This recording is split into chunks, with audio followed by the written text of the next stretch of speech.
මේ ලෝකය මුලාවෙන් මුදවන්නට හැකි ඔබ වැනි ප්‍රඥාවන්තයෙකුට පමණයි සිද්ධාර්ථ.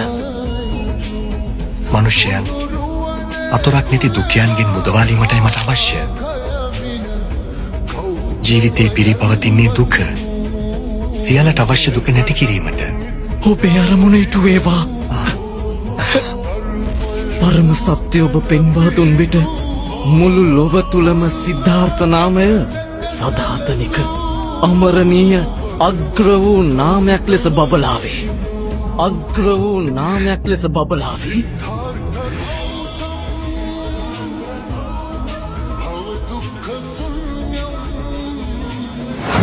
सिद्धार्थ गौतम भव दुःख शून्यम देवाधिदेव